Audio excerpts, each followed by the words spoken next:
안녕하세요. 오늘은 여러분과 함께 머틀리풀 유튜브 채널에서 다룬 파이버 주식 분석, 그 녹취록을 좀 자세히 살펴보려고 합니다. 네, 안녕하세요. 이 프리랜서 플랫폼 파이버의 현재 상황 또 미래 전망에 대해서 전문가들이 어떻게 보고 있는지 좀 날카로운 평가들을 집중적으로 파헤쳐 볼 텐데요. 네, 흥미로운 주제죠. 그래서 파이버의 사업이나 경영진, 재무 상태, 또 앞으로 가치는 어떨지 핵심적인 내용들을 알아보고 대안 투자 아이디어까지 한번 살펴보는 게 저희 목표입니다.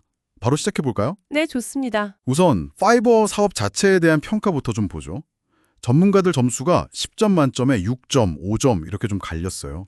네, 점수 차이가 좀 있죠. 특히 그 긱 이코노미 자체가 좀 피로감을 보인다 이런 얘기도 있고, 또 AI 도구가 생각보다 훨씬 빠르게 파이버의 영역을 위협하고 있다는 점이 크게 우려되는 부분이더라고요. 맞습니다. 그게 핵심인 것 같아요. 와, 심지어 한 분석가는 작년에 파이버를 엄청 활발히 썼는데 올해는 그냥 AI 때문에 아예 안 썼다니, 이게 진짜 피부로 와닿는 변화 같아요. 네, 그 개인적인 경험담이 어떻게 보면 현재 파이벌이 딱 마주한 현실을 보여주는 거죠.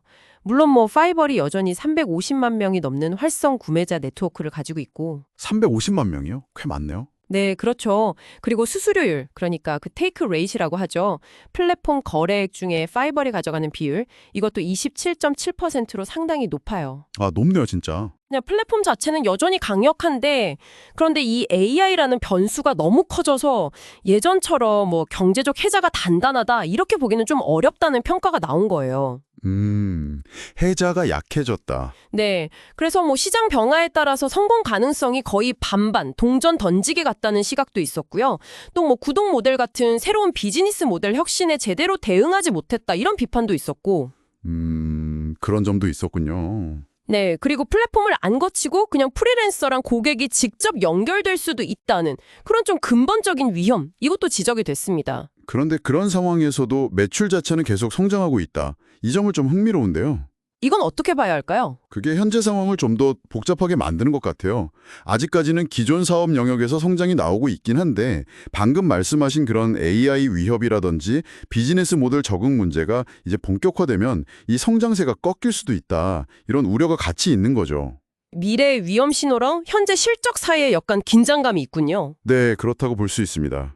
그럼 이렇게 좀 불확실한 사업 환경 속에서 회사를 이끄는 경영진에 대한 평가는 어땠을까요? 경영진에 대해서는 두 전문가 모두 10점 만점에 6점을 줬습니다. 일단 긍정적인 면은 분명히 있어요. 네. 2013년에 한 2,400만 달러였던 매출을 2025년에는 거의 4억 3천만 달러까지 키울 걸로 예상이 되니까 회사를 성장시킨 건 맞죠? 와, 성장은 엄청났네요. 네. 그리고 최근에 1억 달러 규모 자사주 매입을 결정한 것도 주주 가치를 신경 쓴다는 노력으로 평가받았고요. 자사주 매입. 특히 AI 때문에 어렵다 이런 상황을 다른 기업들보다 좀 솔직하게 얘기하는 모습, 그게 신뢰를 더한다는 의견도 있었고요. 아, 소통 방식이요? 네, 하지만 동시에 사용자 증가세를 다시 회복시키지 못하고 있고 또 변화하는 시장이랑 경쟁 환경에 대해서 뭔가 뚜렷한 돌파구를 아직 보여주지 못했다. 이런 점에서는 좀 아쉽다는 평가예요. 과거의 성공을 이끈 리더십이 현재의 도전을 극복하는 데에도 유효할까? 약간 이런 물음표가 붙은 거네요. 네, 정확합니다. 그런 의문이 제기된 거죠. 재무 상태 평가는 4.5점으로 더 낮아졌네요. 특히 활성 구매자 수가 줄고 있다는 점이 좀 걱정스러운데요. 맞습니다. 그 구매자 수 감소랑 마켓플레이스 매출이 약간 줄어든 거, 이게 AI와의 경쟁이 그냥 예측이 아니라 진짜 현실적인 영향을 주고 있다는 신호로 해석될 수 있거든요. 아, 직접적인 영향이 나타나기 시작했다. 그렇죠. 앞으로 그 AI 에이전트라고 하죠. 스스로 작업을 어느 정도 자율적으로 처리하는 AI, 이게 더 발전하면 파이버에 어떤 영향을 줄지 예측하기가 더 어려워집니다. 예측 불가능성이 커지는군요. 네, 물론 좋은 점도 있어요. 순현금을 2억 달러 이상 가지고 있으니까 재무 상태 자체는 꽤 탄탄해요. 위기 상황에서 좀 버텨줄 힘은 있는 거죠. 아, 현금은 많군요. 근데 핵심 지표인 구매자 수가 계속 줄어든다면 이 현금도 결국엔 줄어들 수 있으니까 마냥 안심할 수는 없다는 겁니다. 그렇겠네요. 그래서 전문가들이 파이버의 미래가 정말 극단적으로 갈릴 수 있다고 본 거예요. AI에 잘 적응해서 엄청 성장할 수도 있지만 반대로 지금 비즈니스가 확 쪼그라들 가능성도 열어둔 거죠. 아, 결과의 분포가 아주 넓다는 말씀이시군요. 네, 바로 그겁니다. 이게 향후 5년 전망이나 가치 평가에도 그대로 반영된 것 같아요. 연평균 한 5%에서 15% 수익률을 예상하면서도 안전성 점수는 3.4점으로 매우 낮게 줬어요. 수익 가능성은 보는데 왜 이렇게 위험하다고 본 걸까요? 바로 그 결과의 분포가 매우 넓다는 점 때문이에요. 현재의 주가는 예상 순이익의 한 11배의 수준이라서 겉으로 보기엔 좀 저렴해 보일 수 있죠. 네, 11배면 낮아 보이긴 하네요. 그리고 회사가 이익도 낼고 있고 재무 상태도 괜찮고요. 만약에 파이벌이 이 AI 시대를 잘 헤쳐나간다. 그러면 현재 가치보다 뭐 10배 상승 이런 잠재력도 있다는 분석이에요. 10배요? 와우. 하지만 반대로 실패하면 지금보다 훨씬 더 가치가 떨어질 위험도 크기 때문에 그 잠재 수익률과는 별개로 안전성 점수는 낮게 준 겁니다. 아, AI 적응 여부에 따라서 정말 천당과 지옥을 오갈 수 있다. 이런 의미군요. 네, 딱 그런 의미입니다. 정말 위험과 기회가 극명하게 공존하는 상황이네요. 혹시 파이버 말고 좀 대신 고려해 볼 만한 다른 대안으로 언급된 기업도 있었나요? 네, 두 가지 대안이 제시됐습니다.